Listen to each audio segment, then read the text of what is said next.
Hola, ¿qué tal? Bienvenidos de nueva cuenta a Despierta Cristiano. Hoy estaré hablando cómo destacados católicos instan a los obispos y cardenales a declarar al Papa Francisco que ha perdido el oficio papal, si se niega obviamente a dimitir. En otras palabras, le están pidiendo su renuncia al oficio petrino. Eso es lo que estamos hablando el día de hoy. Gracias a quienes se han sumado al canal y quienes han omitido sus comentarios, han activado su campanita para que una vez que se sube el video pueda llegarles la notificación. Vamos ahora a nuestro tradicional Ave María. Ave María, gracia plena, Dominus tecum, benedicta tu in mulieribus, et benedictus fructus ventris tui, Iesus. Sancta Maria, Mater Dei, ora pro nobis peccatoribus, nunc et in hora mortis nostrae.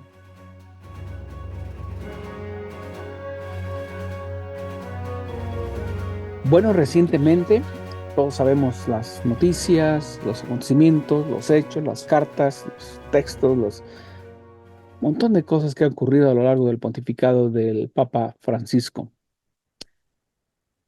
El viernes 3 de mayo, un grupo de 17 académicos y activistas han hecho pública una extensa declaración en la que piden al Papa Francisco que dimita o que el colegio, en su defecto, o sea, que no quiera dejar la posición petrina, el colegio cardenalicio le pida formalmente la renuncia como papa, afirmando que Francisco ha causado una crisis sin precedentes en la Iglesia Católica de rito romano, con sus palabras y acciones.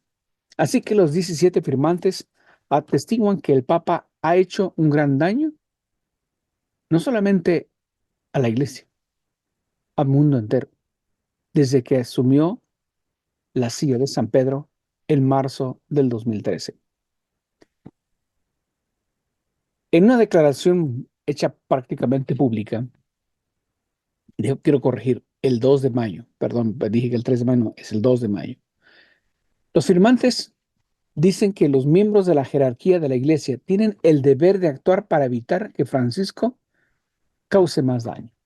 Y todavía añade, textualmente le leo: por lo tanto, pedimos al Papa Francisco que renuncie al cargo papal y que se arrepienta y haga penitencia por sus acciones. Si no lo hace, solicitamos que los cardenales y obispos de la Iglesia Católica pidan al Papa Francisco que renuncie al cargo. Aquí habría que ver algo interesante. ¿Quién puede destituir a un papa de su cargo? Si un papa pudiera ser destituido de su cargo, solo lo podría hacer a través de un concilio general dentro de la Iglesia o del colegio cardenalicio como un cuerpo eclesiástico unido. Es decir, que todos los cardenales se unificaran para pedir la renuncia, en este caso, a Francisco. El problema es que la mayoría de los cardenales o bien están con Francisco por convicción o bien están con Francisco por miedo. Son las dos vías que se pueden hacer. Y van a hacer lo que él diga, como él lo diga. Así que, mientras tanto, hay que tener en cuenta también que el colegio cardenalicio no tiene poder de gobierno excepto durante el periodo de sede vacante, es decir, cuando ha fallecido el Papa, y eso lo sabemos, lo hemos visto a través de la historia y por los últimos, el último Papa, sobre todo el Papa Juan Pablo II, ¿no? Eh, y aún así, los poderes del colegio cardenalicio están muy limitados conforme a la ley actual. Así que eh, es muy difícil que eso suceda a través del colegio cardenalicio porque no hay bueno, hasta donde sabemos, no hay un consenso. Hay varios obispos, o sea, cardenales y cardenales, los dos, en los cuales se han podido destacar por poner en claro lo que o así, los errores en los que ha incurrido el Papa Francisco. Recuerdan allá por septiembre los cuatro cardenales, si mal no recuerdo, el cardenal Zen, el cardenal mexicano Juan Sandoval Íñiguez, cardenal Burke, creo que el cardenal Sara, cuatro, no me acuerdo, sí, estoy seguro, pero este, vieron esas correcciones, ¿no? Esas dudas, las dudas sobre algunos puntos los cuales pedían aclaración. Sin embargo, si esto finalmente no tuviera lugar, entonces los firmantes pidieron a los cardenales, es decir, que si el Papa Francisco, en este caso, no quiere renunciar, vamos a decir de forma voluntaria, le han pedido a los cardenales y obispos del mundo que declaren que Francisco ha perdido de alguna manera el papado. Textualmente dice, si se niega a dimitir o retractarse de las herejías que ha defendido, pedimos que declaren que ha perdido el oficio papal. Los firmantes mencionan, es una crisis sin precedentes. Hay dos cosas en esas crisis interesantes que había que, pues, analizar, ¿no? El Papa Francisco ha cometido actos criminales gravemente perjudiciales para la Iglesia y para los creyentes individuales. Ha rechazado la fe católica y ha trabajado para destruir la fe de otros católicos. Así que esta es la visión y el pedido de los firmantes y expertos académicos y activistas de todos los lados del mundo, por decirlo así. Por ejemplo, de Hungría, eh, también de África, se le han unido también a este mm, sobre de la Universidad de Perú, aquí en América Latina, Filipinas también, o sea, los académicos donde dan clases, no que las universidades en sí lo hagan, sino los académicos donde ellos han o están laborando. También de Australia, eh, del estado de Cleveland, Estados Unidos, y entre otros. Así que la extensa declaración presenta un resumen de sus interacciones y tratos con una serie de figuras de alto perfil en la Iglesia, como los cardenales Godfrey Daniels, Reinald Mark, Theodore McCarrick, el más conocido, creo que Theodore McCarrick por el pedófilo mayor de la Iglesia en estos momentos, Wilton Gregory y el actual cardenal está para la defensa, en la Oficina para la Defensa de la Fe, Víctor Manuel Fernández. Esta lista extensa afirman los que han solicitado esta renuncia, forman parte del historial de protección de abusadores sexuales de Francisco, que ejemplifica su carácter de modus operandi. Si recordamos que el Papa Francisco, bueno, Benedicto XVI, en su momento, al darse todo el escándalo de la situación sexual, del abuso sexual, por parte del obispo cardenal Teodoro McCarrick, eh, pues lo destituyó, lo mandó a la vida privada, a hacer oración y penitencia. Renuncia al Papa Benedicto XVI, llega Francisco y le quita esa, vamos a decir, esa pena, para decirlo así, no pena, sino, mm, sí, pena, vamos a decirlo mejor así. Le quita y lo restituye a que pueda oficiar ya públicamente como un cardenal, sí, retirado y todo eso. ¿Por qué lo hace? Porque es su padrino, porque Teodoro McCarrick es parte de lo que se llama el grupo de San Galo. Entonces, es su padrino y, si mal no recuerdo, es el último viviente o sobreviviente del grupo San Galo. Recientemente, durante el periodo de invierno, le emitieron un juicio y por incompetente de edad y que incapacidad psicológica y todo eso. pues no le emiten un juicio. Simplemente pues lo mandaron al retiro. Ya está grande el señor también, ¿no?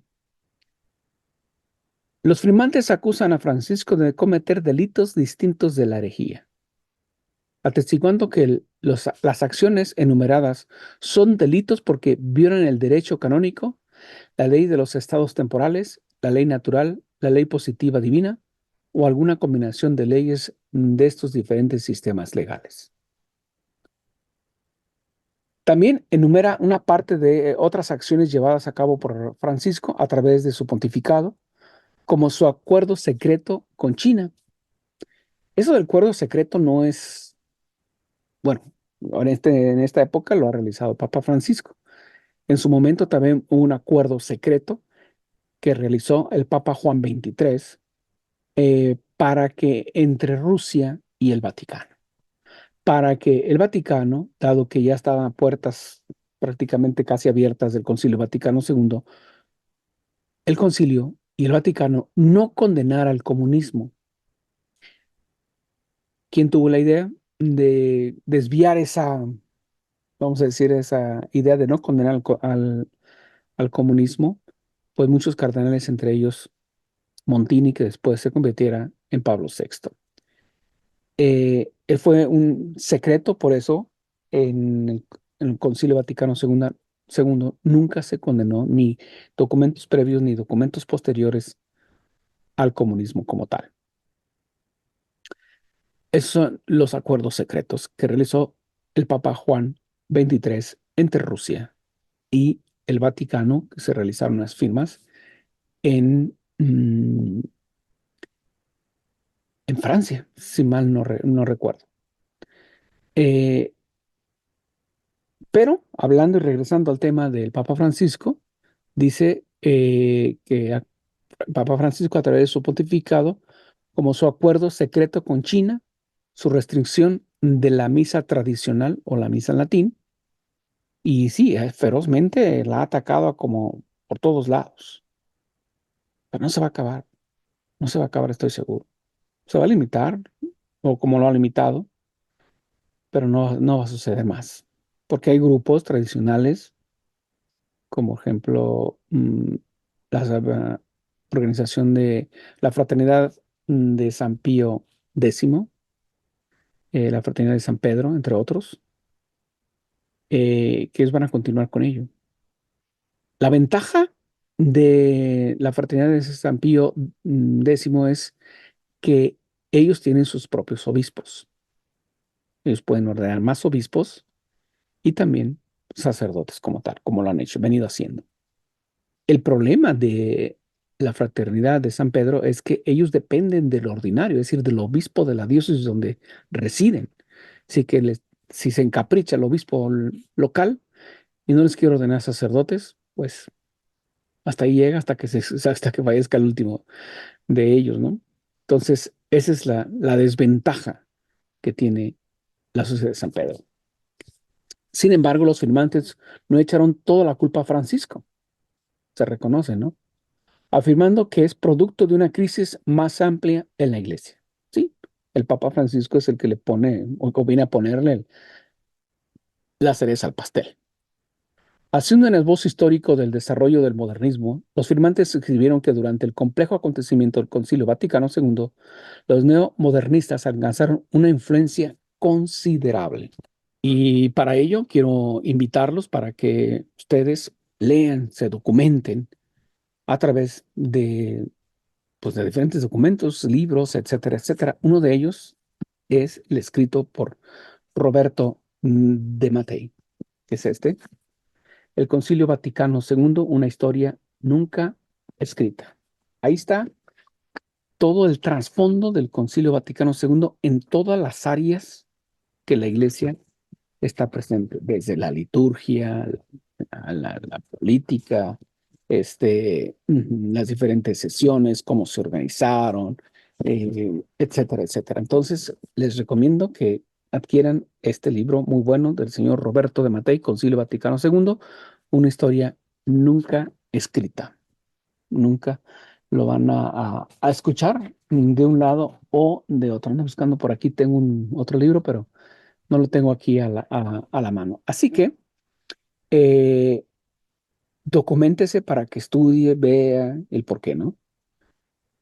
Había que está interesante, es dimitir o la destitución, o sea, ser destituido. Tras detallar una lista de agravios contra el Papa, los firmantes exigen que los cardenales y obispos actúen contra Francisco en caso de que no renuncie voluntariamente. Textualmente dice, es un error y un pecado que los obispos y cardenales fieles no hagan nada, con la esperanza de que el Papa Francisco muera pronto y sea reemplazado por alguien mejor. El Papa Francisco está causando un daño incesante día a día a las almas y a la Iglesia. Los fieles tienen derecho a esperar que sus pastores creyentes los protejan de sus ataques. Estos pastores tienen el deber ante Dios de protegerlos y el cumplimiento de este deber les acarreará el castigo eterno. Como primer paso, sugieren los firmantes, los obispos y cardenales de la Iglesia deberían hacer todo lo posible para que el Papa Francisco dimita. Si bien reconocen que una renuncia papal es un acontecimiento extraordinario y que no debería de ocurrir, pero ya lo vimos, por ejemplo, con el Papa Benedicto XVI, que muchos de nosotros, a la mayoría de nosotros, nos tocó vivir, pero renuncia por a muchas cosas de fondo, ¿no? Hay muchas sombras atrás de él, por el cual renuncia. Y también argumentaron que la renuncia de Francisco sería el resultado de menos malo disponible. O sea, de todos los males, este es el menos mal. En caso de que no dimita, que no lo quiera hacer, dicen los firmantes, es deber, textualmente les leo, de los obispos y cardenales proceder a declarar que ha perdido el oficio papal por herejía. En el caso de que no haya un cuerpo suficientemente grande de cardenales y obispos para llevar a cabo la declaración, los firmantes piden que los prelados formen un grupo para advertir públicamente a los fieles de los crímenes y herejías, declarar que su permanencia en el oficio papal está en duda debido a su herejía y amonestar a los fieles a no creer sus declaraciones ni obedecer sus órdenes, a menos que a menos que esté claro sobre las bases independientes que estas declaraciones y órdenes sean respaldadas. Crímenes del Papa como punto número uno, delitos distintos de la herejía. Ha cometido actos criminales que han perjudicado gravemente a creyentes individuales y a la Iglesia. Las acciones que se enumeran a continuación son delitos porque violan el derecho canónico, la ley de los estados temporales y la ley natural y la ley positiva divina o alguna combinación de estos diferentes sistemas jurídicos. Las relaciones de estos diferentes sistemas legales son complejas. Por ejemplo, la protección de los abusadores sexuales al no denunciar sus crímenes o al colocarlos en posiciones donde pueden esperar que continúen abusando. Es un crimen en algunos estados, pero en otros no. Todos los delitos del Papa Francisco se enumeran a continuación violando uno de los siguientes códigos del derecho canónico. Por ejemplo, el Código 383, el 392, el 1133, 1226, 1378, en el numeral 1 y 2, y en el 1399. El 383 lo saco del derecho canónico, que lo tiene. En el numeral 1 dice, al ejercer su función pastoral, el obispo diocesano debe mostrar solícito con todos los fieles que le confían, cualquiera que sea su edad, condición o nacionalidad, tanto si habitan en el territorio como si se encuentran en él temporalmente, manifestando su afán apostólico también aquellos que por sus circunstancias no pueden obtener los suficientes frutos. De la cura pastoral ordinaria, así como quienes se hayan apartado de la práctica de la religión. Este es el 383 en el numeral número 1. En el 392, en el numeral número 1 dice, dado que la obligación de defender la unidad de la Iglesia Universal, el obispo debe de promover la disciplina que es común a toda la Iglesia y por tanto exigir el cumplimiento de todas las leyes eclesiásticas. Este es un número muy interesante, 392, el numeral número uno. Y en el numeral número 2 del mismo 392, dice, ha de vigilar para que no se introduzca abusos en la disciplina eclesiástica, especialmente acerca del ministerio de la palabra, la celebración de los sacramentos y los sacramentales, el culto de Dios y de los santos y la administración de los bienes. Así que el asunto se pone grave. Por eso digo, instrúyase, tenga sus documentos, tenga el libro del derecho canónico, entre otros, para que lea y de esta manera, pues, se instruya. Eh, Eso fue en tantos delitos distintos de herejía. En protección a delincuentes sexuales y protección de superiores religiosos que, que protegen a delincuentes sexuales. También se refiere los superiores. Perdón, los firmantes. Dice, los obispos y superiores religiosos que protegen a criminales abusadores sexuales son ellos mismos criminales, o sea, los protectores, ¿no? Por lo que la protección y promoción de tales individuos por parte del Papa Francisco es en sí mismo una protección de criminales. Tiene un derecho particularmente dañino, porque les dice a los criminales de esta calaña que proteger a los abusadores sexuales no es solo un seguro con él, sino probablemente también les llevará a la promoción, o sea, a subir de posición o de categoría en situación administrativa.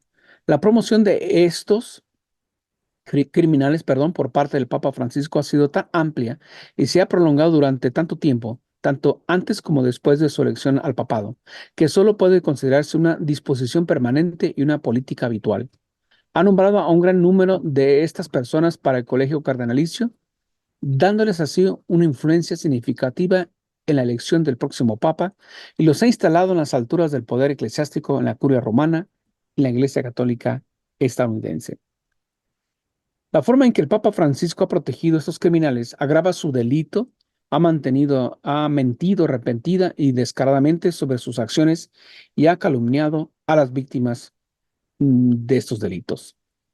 Además de los casos concretos registrados a continuación, cabe añadir que el Papa Francisco abolió los procedimientos medianamente eficaces para tratar los casos de abusos sexuales a menores que había instituido el Papa anterior, es decir, Benedicto XVI, y los sustituyó por reglamentos personal y organizaciones ineficientes que paralizan el proceso de tratamiento eficaz de los abusos sexuales en la Iglesia.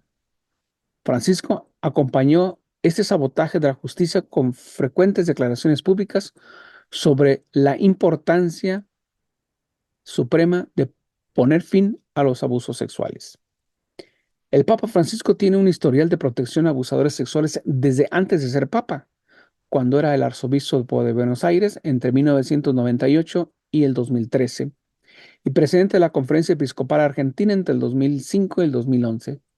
El peor ejemplo de esta protección se señala aquí, que ejemplifica su carácter modus operandi. En el caso, por ejemplo, del padre Julio Gassi, fundó y dirigió a los hogares de niños felices por los niños de la calle en Argentina. En estas instituciones abusó sexualmente de niños. En 2009 fue condenado por un tribunal argentino por abusar de uno de ellos. El arzobispo en aquel entonces, Bergoglio, encargó un informe de 2.600 páginas diseñado para exonerar al padre Gassi difamando a sus víctimas. En el caso del cardenal Garfield Daniels, el cardenal Daniels defendió el libro de su texto de Catequesis Reich, que se utiliza en Bélgica bajo la autoridad que promovía la pedofilia, y se negó que se modificara o se retirara. Actuó para proteger al obispo pedófilo Roger Wanglui después de que se supiera que Wanglui abusó sexualmente de su propio sobrino desde que éste tenía 5 años de edad. Tenemos también el cardenal Joseph de Kessel, es otro ejemplo. En 2014, el cardenal Kessel, entonces obispo de Brujas, nombró al párroco al padre Tom Flames, condenado por abusos sexuales. No apartó del ministerio al padre Anton Scrager en el 2015, aunque los delitos de Scrager eran conocidos por la diócesis desde el 2004.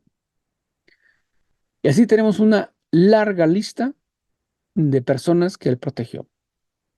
Destaca también el latinoamericano, el cardenal Rodríguez Madariaga, Oscar. No actuó ante las numerosas acusaciones de conducta sexual debido con seminaristas por parte de José Juan Pineda Frasquelli, obispo auxiliar de Tegucigalpa, Honduras, que dimitió tras hacerse públicas las acusaciones de Madariaga y se negó a investigar las denuncias presentadas por 48 de los 180 seminaristas sobre el mal comportamiento sexual en seminarios de Honduras y en su lugar atacó a los denunciantes. El Papa Francisco nombró a Madariaga miembro y coordinador del Consejo de 9 Cardenales que creó en el 2013 para asesorarle en el gobierno de la Iglesia.